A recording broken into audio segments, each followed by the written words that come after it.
નમસ્કાર, હું હિતાક્ષી ચાચડિયા આપ સૌનું સરદારનું સામર્થ્ય નામની સિરીઝના આ 9મા એપિસોડમાં હાર્દિક સ્વાગત કરું છું। આજના આ 9મા એપિસોડમાં જાણીએ વલ્લભભાઈ પટેલના જીવન સાથે સંકળાયેલા કેટલાક પ્રેરણાત્મક પ્રસંગોમાંથી એક નાના એવા પ્રસંગ વિશે। વલ્લભભાઈ જ્યારે અમદાવાદમાં રહી વકીલાત કરતા હતા ત્યારનો આ પ્રસંગ છે। વલ્લભભાઈ અમદાવાદમાં વકીલાત કરતા હતા ત્યારે કોર્ટના કામ પતાવી પછી તેઓ ગુજરાત ક્લબમાં જતા અને ત્યાં બીજ નામની પાનાની એક રમત રમતા હતા। તેમના એક મિત્ર વકીલ શ્રી ચિમનલાલ ઠાકોર પણ તેમની સાથે જ રમતા હતા। શ્રી વાડિયા અને બ્રોકર નામના બે વકીલો પોતે બ્રિજ રમવામાં એકા છે એવું ફાંકો રાખતા હતા।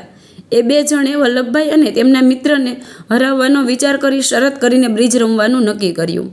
વાડિયા અને બ્રોકર બંનેને તો બહુ ખુમારી હતી કે આપણે જ જીતવાના છીએ, એટલે એ લોકો કબૂલ થયા, પણ પહેલે જ દિવસે 15 કે 20 પાઉન્ડ હાર્યા। તેમ છતાં પણ બીજે દિવસે રમ્યા અને બીજે દિવસે 25 કે 30 પાઉન્ડ હાર્યા।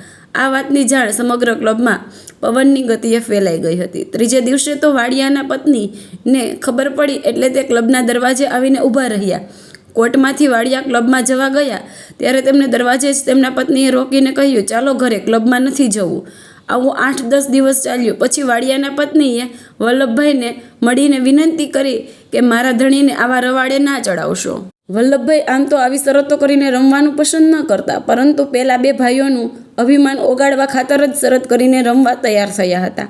ફરી મળીએ આવતીકાલે સરદાર સાહેબના જીવનના એક નવા પ્રેરણાત્મક પ્રસંગ સાથે। જય સરદાર।